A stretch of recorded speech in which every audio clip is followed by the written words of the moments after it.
there's a lot of those smaller schools that definitely try to have the cutting edge coaches in because they have to find a way to compete because they can't match up man for man.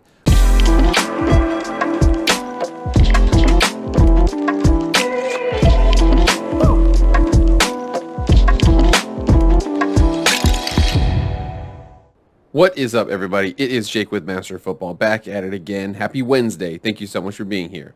If you want to be up to date on all things EA college football and watch a lot of good college football content, subscribe to this channel right now. I also do some pro football and Madden content as well. Please subscribe. Free to you. The only thing it's going to cost you is being up to date on everything EA college football, some Madden videos, some NCAA videos, some all types of stuff. Subscribe right now.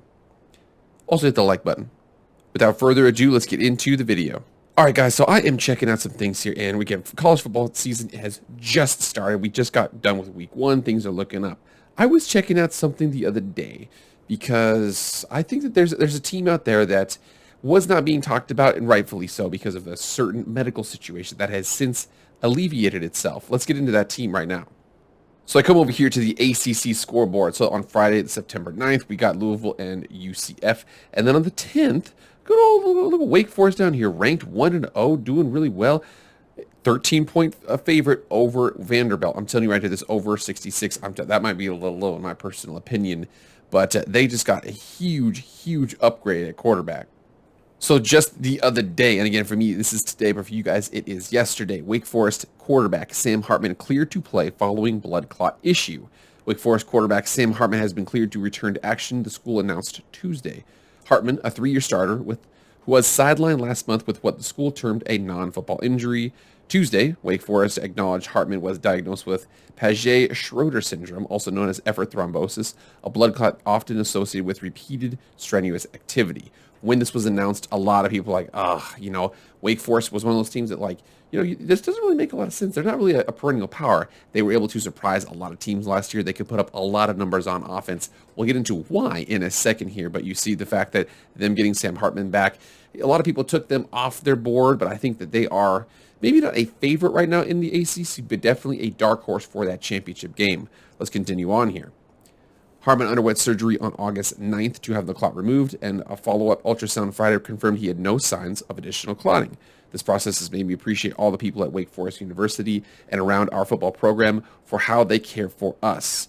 There will be time for me to tell my complete story, but right now I'm really just excited to get back on the field with my teammates. Hartman could play this Saturday against Vanderbilt. Absolutely huge here. You think about this situation here. He was on blood thinners last month. They took him off of those on Friday after the ultrasound. Hartman led the Wake Forest Demon Deacons to an 11-3 record with an ACC Division title last year while accounting for 50 touchdowns and more than 4,500 total yards. He missed Wake's opener against VMI, being replaced by Mitch Griffiths, who went 21 of 29 for 288 and 3 TDs in the 44-10 win. Wake Forest head coach Dave Clawson has been cautious about a definitive timeline for Hartman's return beyond promising the injury was not the end of the QB's career. He's one of the finest leaders I've had the pleasure to coach with. Sam attacked this rehabilitation process, and it has been really special to see how everyone inside and out of our program has supported Sam since the announcement last month. And again, I'm one of those guys, I absolutely love it when good players come back. He is no longer on the non-football injury. It was one of those ones where you're like, oh man, this affects him. This is stupid, man. This sucks. He's off that list. He could potentially play against Vanderbilt. They are favored by 13. Wake Forest over Vanderbilt in Nashville. Surprising anything there. Like I said, you saw that at 66. I'm telling you right now, if you're going to get better, this isn't official advice. I'm just saying I might take the over on that one. But let's get into see that because we want to see what happened with them so far in their season and then what this sets them up for later on in the season in terms of their ACC play. Let's get into that. So very first game of the season, they played the Virginia Military Academy Keydets, and they played the Wake Forest Demon Deacons. You saw, I said, Mitch Griffiths, 21 of 29, 288, 3 TDs, 51 QBR, but then you see it on their head, 200 rushing yards and 2 touchdowns. They just, again, easy game there, went out and they were successful. Remember, though, this offense is super unique because it's something called the slow mesh.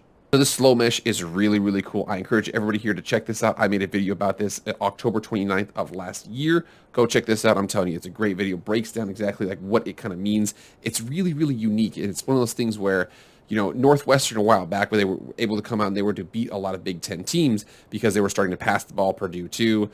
Texas Tech had their, the red raid situation. There's a lot of those smaller schools that definitely try to have the cutting edge coaches in because they have to find a way to compete because they can't match up man for man. I think that Wake Forest is doing that because Wake Forest for a while was a terrible football program, but they've done well recently with Dave Clawson's slow mesh. Like I said, go and check out this video right now. Now, continuing on with the season, it actually gets a little interesting here. So like I said, on Thursday the 1st, they played VMI. They won pretty easy. Vanderbilt, they are favored by 13. Again, I don't know if that means they believe that Griffiths is going to play or they think that, Hartman is going to play or whatever. It looks like he could play as soon as that. But again, they're going to go to Nashville there. They host Liberty. So most of these games are at best 50-50 or they're an overwhelming favorite. They got 3 big games that they're not necessarily favored in. First one is Clemson. The slow mesh is interesting because the defensive line and the offensive line, well, the quarterback, will, because of the slow mesh, he'll walk up to the line of scrimmage. He'll be really, really close. If it creates some situations if the defensive linemen are really, really good. Like I said, they like to create creases, but if there's no creases to create, it can get stuffed a lot. So Clemson, really, really strong defensive line. Also visiting Florida State. Florida State looks like they might be, I don't want to say back, but they're definitely better than before. So Florida State this one is an overwhelming favorite from Florida State. This is just from the ESPN Football Power Index is what that said. So Clemson and Florida State were overwhelming favorites. In addition to NC State, NC State looks a little interesting there. NC State, Wake Forest. I know that NC State just had themselves I don't want to say lucky, but a fortuitous victory over East Carolina because East Carolina's kicker missed the PAT to tie it and then a field goal to win it. So, but again, that's a difficult place to play. We'll see what happens, but I do know that Sam Hartman coming back, absolutely huge for Wake Forest and could potentially propel them to another ACC title. Let's just make sure we're clear. An ACC Division title, not necessarily a full championship. Last year, they played Kenny Pickett in the championship game. They weren't successful in that game, and they ultimately lost. I'm telling you, Sam Hartman coming back, he's going to be really, really successful here. And again, it's also shown the fact that their backup quarterback looks like he can run that offense successfully against Virginia Military Academy or Institute. I know it's not much to say, but what do you guys think right now? I personally think that this is big news for Wake Forest. They are going to they make noise out there in the ACC, so we'll see if they can do it. But I'm telling you right now, I think this is big news. Get in the comments right now. Let me know what you think about him coming back and being eligible. Are they the favorite in that division again, or do you see another team coming up and winning that? Let me know. All right, guys, that's it. Thank you so much for being here. Remember, please like, share, comment, subscribe, do all that stuff. I appreciate it. That's it for me for today. I am out.